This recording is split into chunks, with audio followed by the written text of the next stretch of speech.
Hello, good morning, everyone. I would like to begin by thanking School Reformer for connecting with me and giving me this wonderful opportunity to share my thoughts and experiences with you today. It was a very exciting opportunity because play is something I'm very passionate about. It's very close to my heart. I have been teaching in an IB school for the past 8 years, and play has been an integral part of my teaching and learning. My experience has been with the IB, and I'm passionate about nurturing a culture of continuous learning and creating spaces where children can thrive. Let's move ahead. Why play is important in early childhood education? So we all know play is important, but why is it important?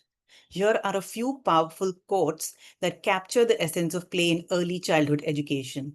These voices from researchers, educators, and thinkers remind us that play is not just a break from learning, but the very foundation of how children grow, explore, and make sense of the world. Just like we adults have a clear purpose in our lives, we all go to work in the morning. We have something, we want to learn something new, we are growing personally and professionally. The same way, children are also unique. They have a unique purpose, and that is play. So they are learning. Children learn as they play. Most importantly, in play, children learn how to learn and make meaning of the world around them. Maria Montessori. I think we all are aware of Maria Montessori. She believed that every child is born with a natural desire to learn. When given the right environment, children are naturally curious and motivated to explore, discover, and make sense of the world around them. So let's find out.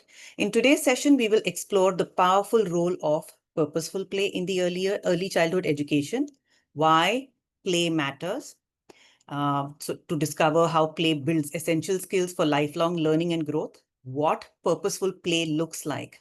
So you will see some real examples from my classroom, how I've implemented and how I've taken the play to extend the thinking of children, and how to bring play to life. So you'll get to learn a few practical strategies as to how to implement play in your classrooms. So let's move ahead.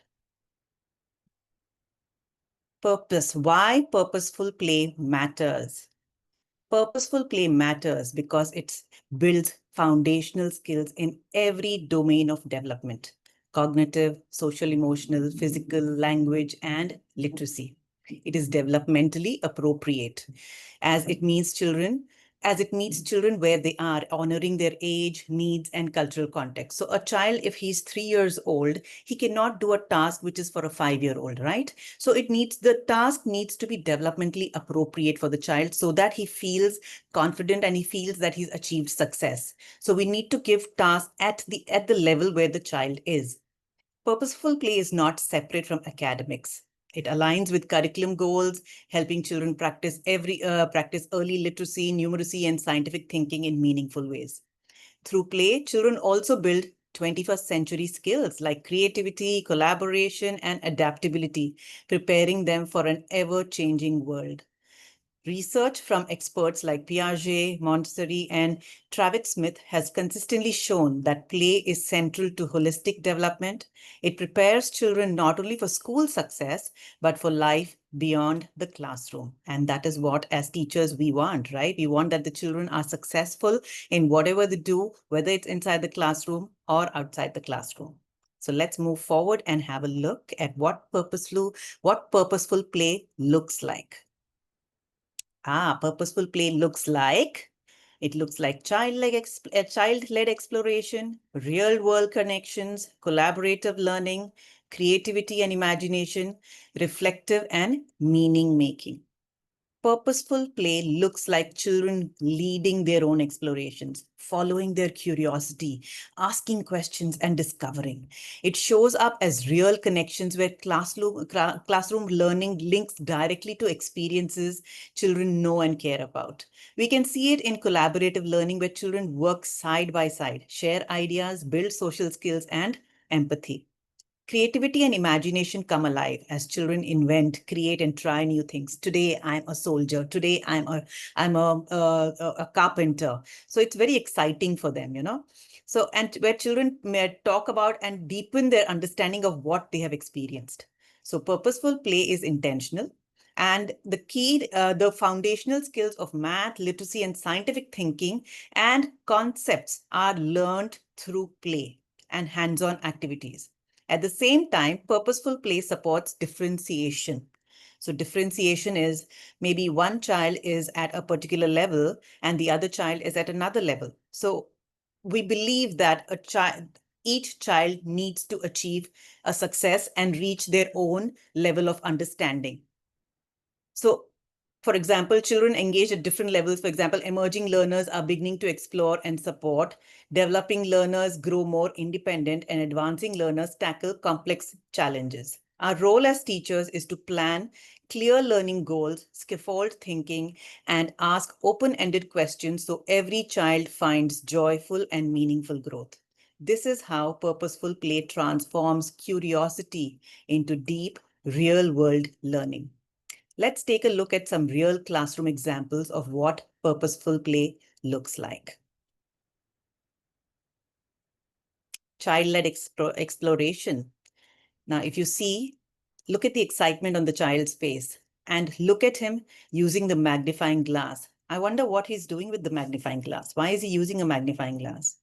Child-led exploration looks like children taking the lead in their learning journey. Their natural curiosity guides the direction of their play.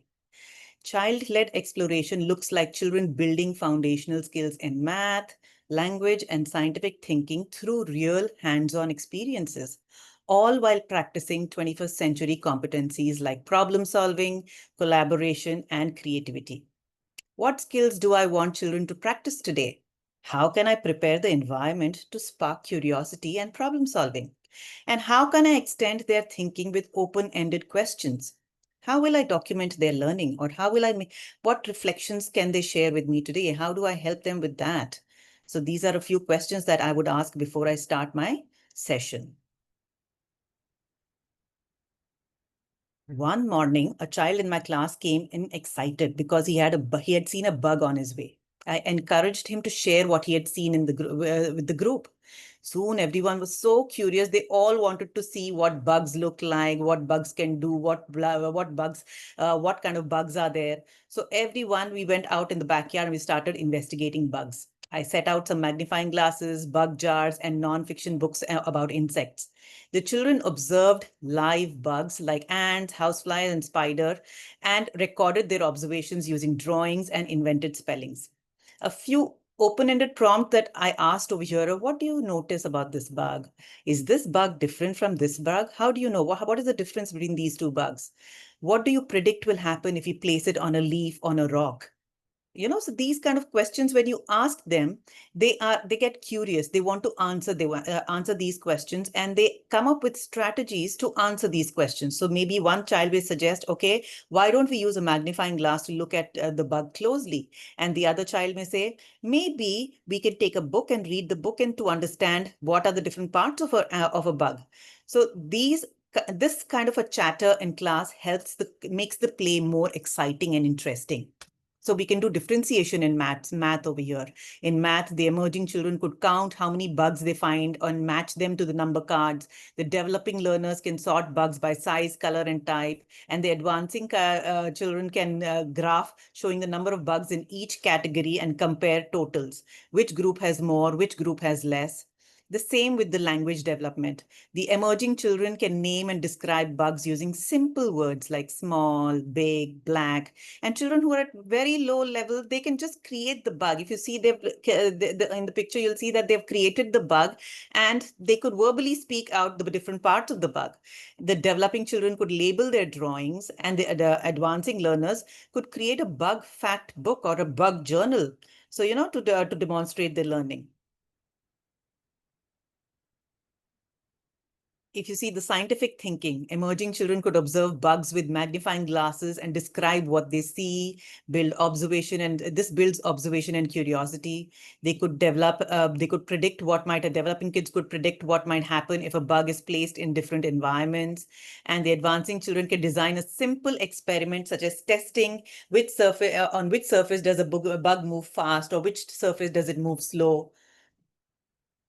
The 21st century skills, independence and decision making comes across here because the children gained confidence as they made choices about what to explore, how to use materials, and how to direct their learning. They also problem solved through trial and error. As children experiment, they naturally encounter challenges, they test solutions, revise their approaches, and learn resilience, understanding that mistakes are a part of the learning process. Creativity and flexibility in thinking. Open-ended exploration encourages children to think in new and innovative ways. So it does not have to be only a bug. It could be anything. I mean, one day a child just walked in and said that, Miss Sumita, I saw the on the hoarding on the when I was driving on some road with mommy and daddy. So the letter the word, the sight word the became so exciting because when she came and shared that in class, children were curious and they wanted to go and create the. So they went up and looked at the letters, they picked up the loose part, the alphabets, and they started creating the word. So it could be anything. Curiosity can be sparked with anything. So these are a few ideas. So what resources can I keep in the class so that it helps in these to make the children curious? You could keep these open-ended materials like wooden blocks, Lego, play, magnetic tiles, sensory play materials, sand, water, tables, rice bins, art supplies, crayons, paints, markers, exploration tools, magnifying glasses, binoculars, role play props, scarves, hats, empty boxes, fabric pieces. All these will extend the play. Children will get curious and they would like to use tools to investigate further. Let's go to the next way. Purposeful play becomes powerful and authentic when it mirrors real life situations that children can relate to. Another favorite classroom example is after a field trip to a market, children were excited about the various fruits and vegetables they had seen, touched, and smelled. So, to extend this, I helped them set up a pretend market in the classroom. Some children became farmers, and some became sellers, and some became customers. So, they wanted to be mommy and daddy, and some wanted to be children. So here, if you see, language development and differentiation has taken place. So for as a teacher question, I asked them, what are you selling today at your market? So I'm helping them communicate, use their words to communicate clearly. How can you tell your customers about the items you have? What signs or labels could you make to help people find things? The emerging children can name and label items in the market using picture cards or initial sounds. And developing children can create signs or practice tags using invented spellings or tracing words, which encourages early writing and reading skills. Advancing children can write simple shopping lists or customer recipes and ask out or act out conversations using complete sentences. It strengthens their functional literacy and communication. Scientific thinking, where do you think these fruits and vegetables come from? So they do know they come from plants, but okay, let's extend this further. Which vegetables grow underground and which vegetables grow on the trees? Let's find that out. How do we find that out? Let's go look at some books. Let's look at some videos. Let's look at some or ask questions. Let's go around the school, ask questions and ask from interview others. So there are so many opportunities in play which the children are excited in. Emerging students could explore textures, smells, and colors of fruits and vegetables. This builds their observation skills. Developing students can sort items and vegetables according to what grow under and above. And advancing students can create a mini experiment. Okay, if I place the food in the sunlight, what will happen to it? Will it get spoiled or will it be fresh? Will it be fresh? So this encourages prediction, testing, and recording of results. And 21st century skills. We want our children to construct meaning of what they are doing, right? So we want them to connect abstract ideas to practical life using symbols and ideas beyond the concrete. So for example, where the child starts to pretend and use their imagination. So they may use a banana, they can take a banana and instead of saying it's a banana, they may use it as a phone, saying that this is a phone. So they've started using material for abstract ideas.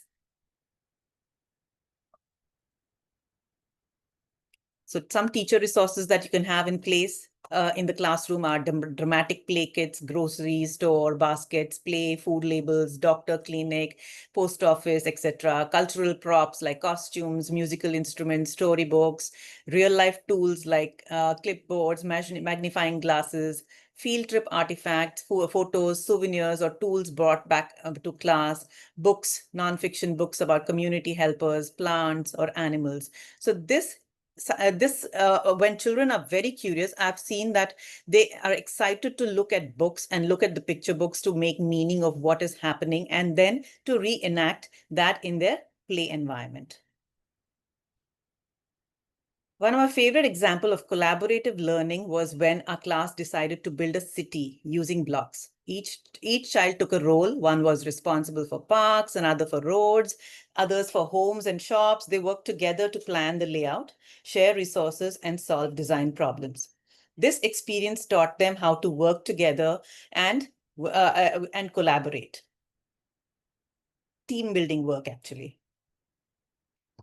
And how could you extend this further? What buildings what buildings or what places do you need in our city? Have you ever seen a park? How can we create a park in this space? What do you think is missing in our city right now? How can you make sure that every area is connected? So these are a few questions that you can ask to extend their thinking.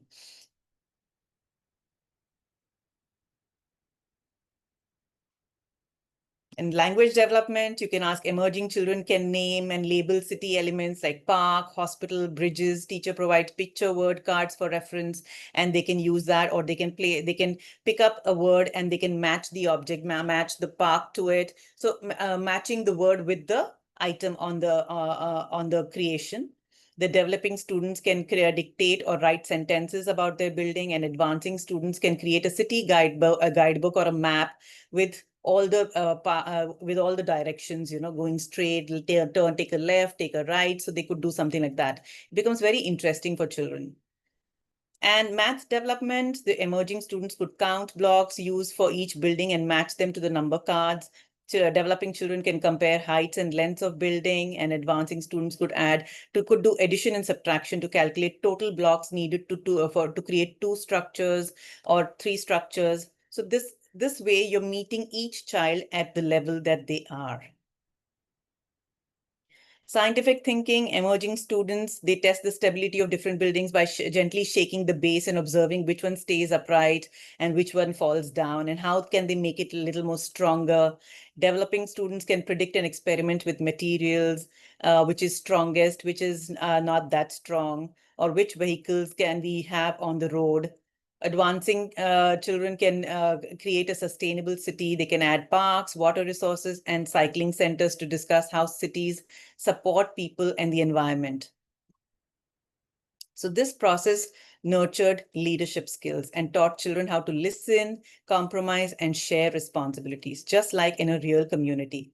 Through this, children learned that problems can be solved faster and better when everyone shares ideas and works collaboratively. Some teacher resources for collaborative learning, group building materials like blocks, cardboard boxes, collaborative games, puzzles, board games, project supplies, paper, glue, scissors, and role play sets. So all these excite them and make them more curious. In another project, the children wanted to retell a favorite story. We had read in class, so this is for their creativity and imagination. Instead of just discussing it, they decided to create a puppet show.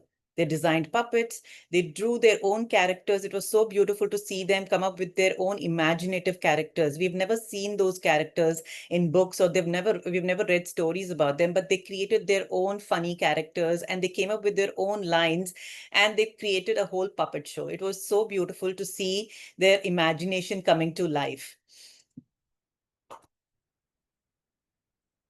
So language and story. So here again, we could differentiate language and storytelling, which asking them questions to deepen their thinking. Which story do you want to retell? Do you want to retell a story, or do you want to create a story of your own? Okay, what happened first? What happened next? And then what happened at the end of the story? Do you want to change the ending of the story? So these are some exciting ways that you can challenge children. In the math concepts, we can take this into the math world as well. How many puppets will we need for the story? So they get to count 1, 2, 3, maybe 5 puppets we will need. Or if there are any 3 bears and 2 bowls of porridge each, how many bowls do we need to add more?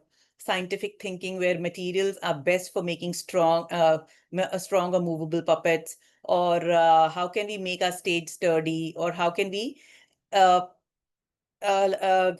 make change the voice? In scientific thinking, we could do the shadow puppets, explore textures of puppets, predict which material will be best for the movement, and test and observe it. And they could do experiment sound by speaking softly or loudly, or they could do shadow work. And in the 21st century skills, risk taking and confidence, because children are not very sure whether this will work or not. But when we give them this opportunity, they can see that it's okay to be wrong and it's okay to try again and again. And they learn from looking at others, they learn from their peers.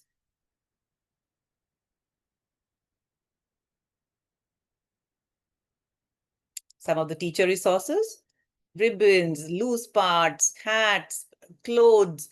Just keep your saris, dupattas, I mean, any cloth material, toys, masks. All these are the story stones. They're so exciting for children because it just, it's like open space. It's like an open world to them. It opens up the world to them. They can actually uh, create their own stories through imagination.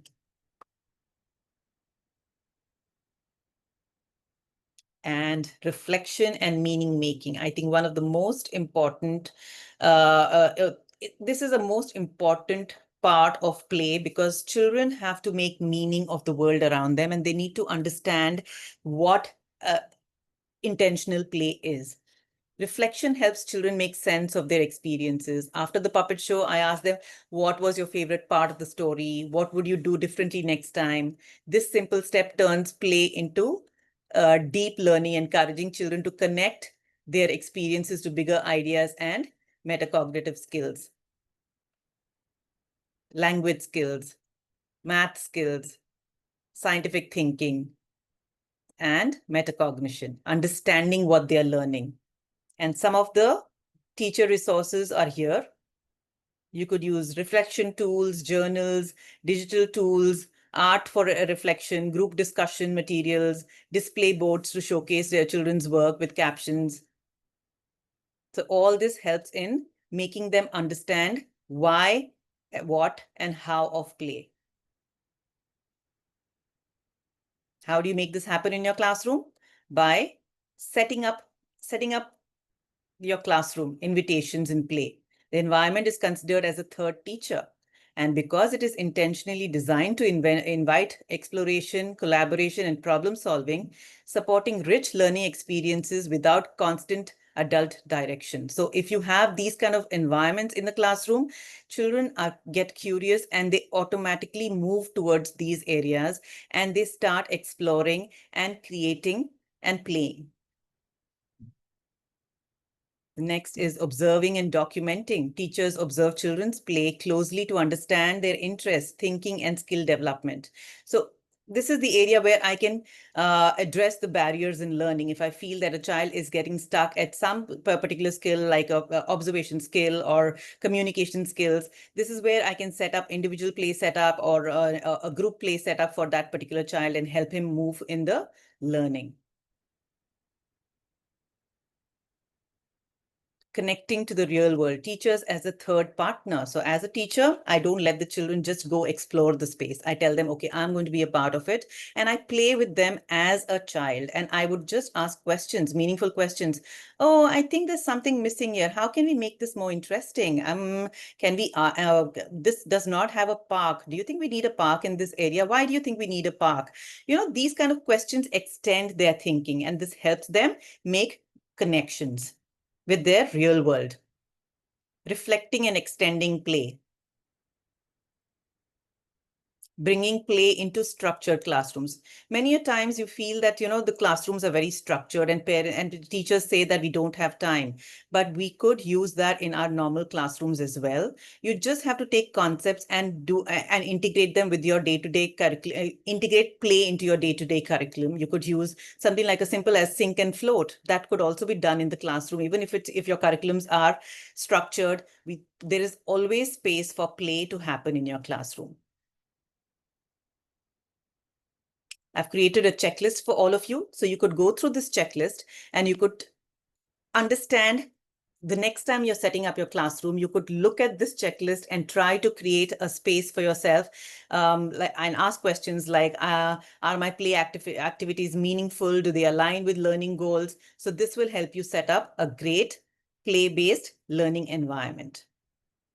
I've created a little support for you over here, research-based support. So if you want to do a further reading, you could go up to this, go up here and select these research IR papers and read about the topics that we have touched today.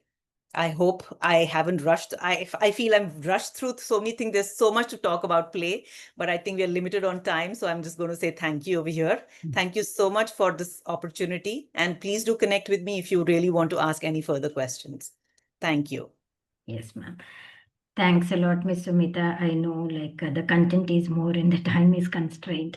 So can you stop sharing your screen, ma'am? Yes, great. So the first question from my end would be, ma'am, can you elaborate on your philosophy of unlearn to relearn and how it influences your teaching practice? I think that has been a very favorite line of mine where I have unlearned, because initially, I think when I started my teaching career, I was in a structured classroom where it was more teacher-centric rather than being student-centered. And it was what I decided, the curriculum that was pre-planned, the lessons that were pre-planned, and children did not have any input. The children learned what I had created or what my lesson was. When I moved from that to the IB, it was a different learning experience. So I had to unlearn a lot of things. Being a teacher-centric classroom to a child-centered classroom where it was a responsive classroom, I had to understand, okay, if my child wants to learn this, what are the things that I can do tomorrow to get him to be more curious? So I had to unlearn so many teaching and learning strategies and try something very new in my classroom. And I know it is challenging because it's not easy to let go of your children. You want them to do what you as a teacher want them to learn, because the curriculum goals are something as teachers we always want to achieve those. But I feel that when you teach them this way, the happiness and the content that you see on the child's face and the excitement that you see on the child's face is amazing. And I think that's why everybody should unlearn and relearn new strategies. Right.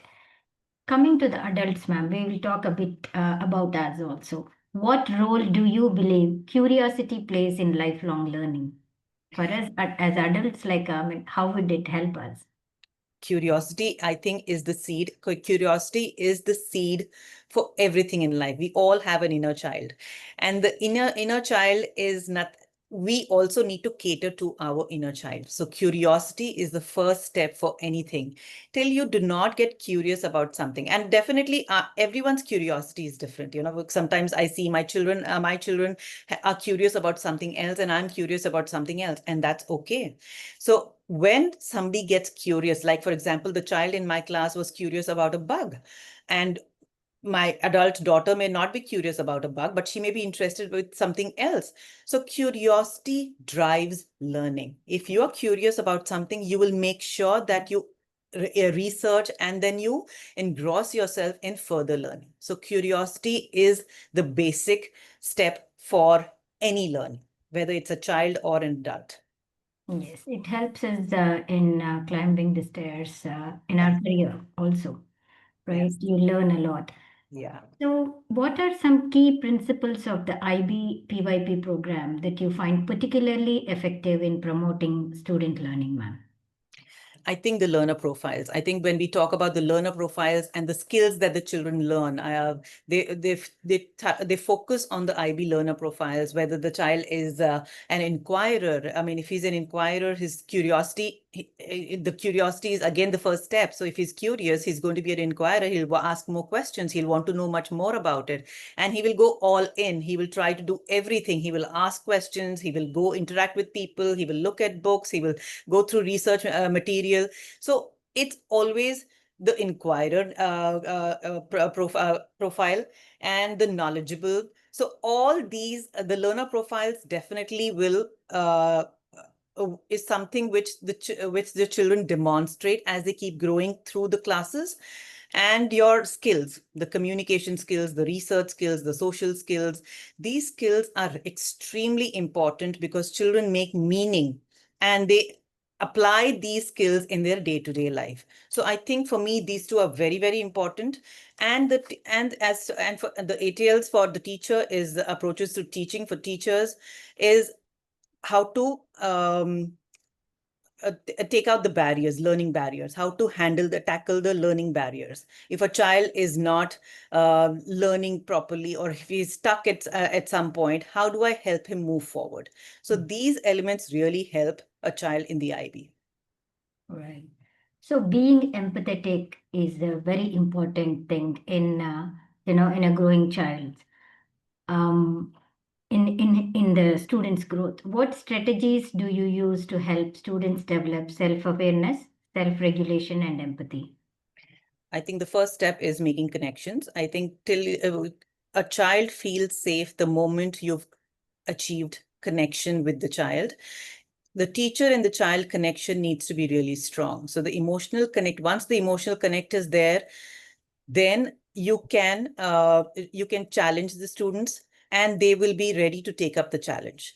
So and that requires empathy. So children come from various backgrounds, and some days they may not have had a good early morning may have been a little challenging for them. It may be too rushed, or they're not very happy about the day. So how do you connect with them? And as you as you move towards the school days, you will see that a teacher understands the body language of a child immediately as soon as he enters the classroom.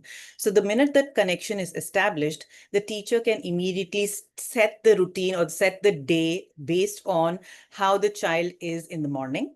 And this is the first step. The second is self-regulation is something by creating self-awareness. So when you sit down with the children, when you read stories to them about, okay, how can today I'm not feeling very happy. Okay, how do I help myself? What can I do? What should I be doing? Can I play with something? Can I ask someone to play with me? Making it visible for them. Okay, I'm very grumpy today. How can I help myself? Maybe I need to talk to somebody. Maybe I can do a little drawing activity to find what excites you and makes your mood better. So self-awareness is very important in regulation. So, what are some common misconceptions about play-based learning, ma'am? That play is just unstructured play. That children come to school, they need to play and they need to go back home. The biggest misconception is that when parents come and ask us, as teachers, we need to promote what play exactly means. Parents are under the understanding that play is just playing with some toys and going back home. That's not play. Play is structured. It is intentional. We are achieving the curriculum goals, the learning goals of children at this age. So that is the most important misconception. Right, ma'am. Last but not the least, ma'am, what advice would you give to new teachers who want to implement play-based and inquiry-based learning approaches?